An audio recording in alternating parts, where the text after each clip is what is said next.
Ladies and gentlemen, your hero has returned again. Everything is going to be okay. No, I'm not talking about me. Don't believe me. No, instead I'm talking about a line from Feathers and Flesh, which is the brand new Avatar album. It's actually from The Eagle Has Landed. Very interesting release. And no, whenever I say Avatar, I don't mean, blue people, thanks James Cameron, either that or The Last Airbender or anything of that variety. No, Avatar, the band. The band that has the guy that has the makeup that makes him look like a demented ringmaster. And no, I don't mean Steve Austin prior to becoming Stone Cold. So this is the 6th album by this group that's able to blend hard rock, heavy metal, groove metal, really just has a nice little smorgasbord of styles that they're able to clash together, that's somehow a wrestling reference, into something that is not really brand new, but really interesting. It's a very cool little concept. It's a 14-track affair that is longer than 60 minutes, that's all about an owl that goes to war with the world. Yeah, you heard that right. Everything that you've heard so far, you have in fact heard correctly. So let's talk a little bit about this record. Let's talk about what we kind of get with this, what it's all about, and some of the different styles that we get from this band. They have been a band of pretty big interest over the past couple of years. They've gained a fan base that has definitely respected them, and they're sort of being seen as these Louders of something that's a little bit different, a little bit new, a little bit interesting.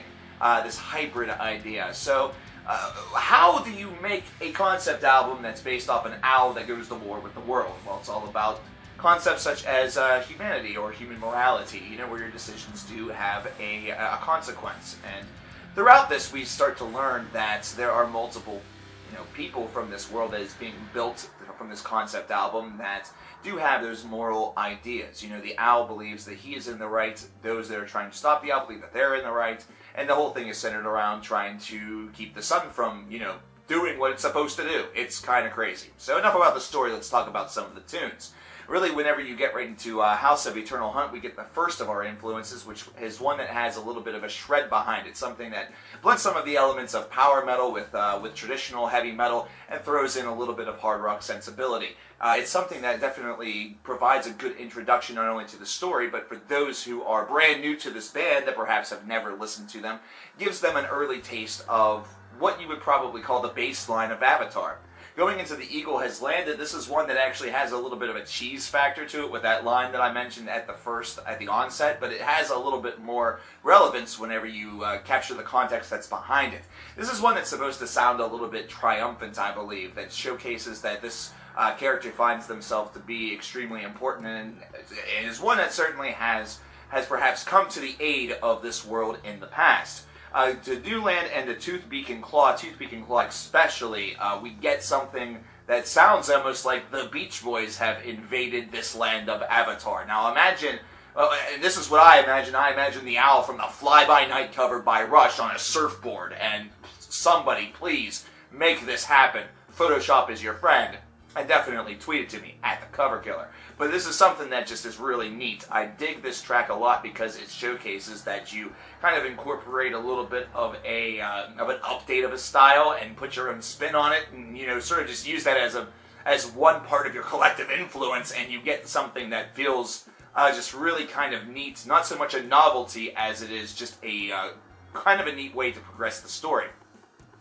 But this first half of the album, what we are seeing is a lot more of the triumphant side, a lot more of the story building, and what I feel has happened with this disc is that it has a very strong way of introducing itself. Near the middle of this album, we start to get into some material that feels a little bit, I guess, slightly above average instead of average.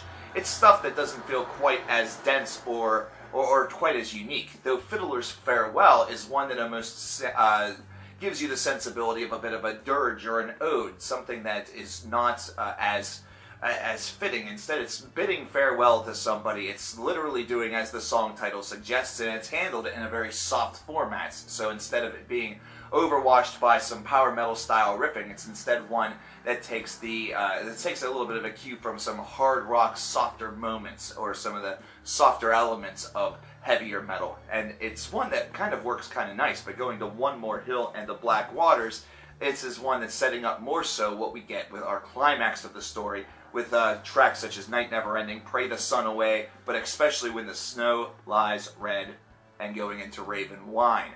We start to see some more of the collective influence that this band possesses, with Raven Wine giving you a touch of perhaps some Baroness, either that or some of the lighter musings of the Sword, and with a track such as When the Snow Lies Red really showcasing that this climax is not one that you would expect. Instead, we've had a tragedy that has certainly taken place here. Perhaps our hero, our majestic hero, has fallen short in his mission, or this is something where I guess you could say that the choices that were made by these characters, one of them was met with ultimate demise, perhaps the owl itself. And I'm kind of getting that impression from this without, reading along with the story, kind of just using context clues because of Sky Burial, which is the very final cut on this album, which instead of going into a track that is either interlaced with heavy or power metal, or dressed down a little bit with some of the softer hard rock or groove elements of a band such as Baroness or The Sword, or even a little bit of the musings of like a Clutch, which, that's kind of a stretch. This is instead one that takes a sonic journey that almost feels like it is either the funeral, it is the procession, this is the moment in which we officially bid farewell, perhaps not only to this world, but certainly to this character. It's one that's handled very softly. It's one that's handled with a lot of respect. And its 7-minute time limit actually paints it as a very emotional experience. They treated this the way that you would expect it to perhaps be handled in reality.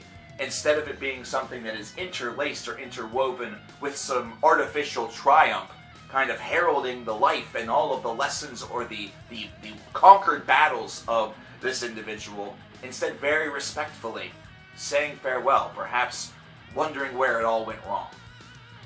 It's a very interesting album based around all of these things. It's interesting in the fact that it's able to incorporate various styles, put them together, and really just allow the compositions to become their own babies, to really become their own strengths. And that's exactly what happens with this record.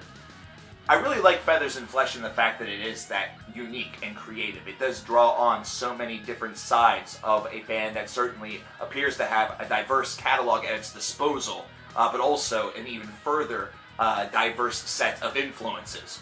I dig the fact that they're able to try to incorporate that even into a concept album such as this one, and it feels very much like it's worked. It's one where the emotionality that occurs with each track, the sort of shift of focus or the shift of where the plot takes you, certainly moves along with the music and does so in a way that is accurate. The one thing that I feel that is a little bit lacking is some of the stuff that's in the middle after Fiddler's Farewell, but even then, that's a bit nitpicky. I give this an 84 out of 100. Very solid piece of work. It's one that showcases that you don't necessarily have to stick to just one vanilla concept in order to craft a pretty unique album. It's instead one where you can take on those collective influences, draw upon all of those, different things that you really like, sort of go from a couple different wells or, stay at a couple different houses, so to speak, and still craft something that feels very real. It feels very much like it belongs. I want to know what you guys think about Feathers and Flesh, though. Let me know in the comments below. My name is coverkillernation. I, too, am not a blue man. I, too, am not the last air spunker. And I am definitely not Steve Austin. But I will talk to you guys next time. Take care.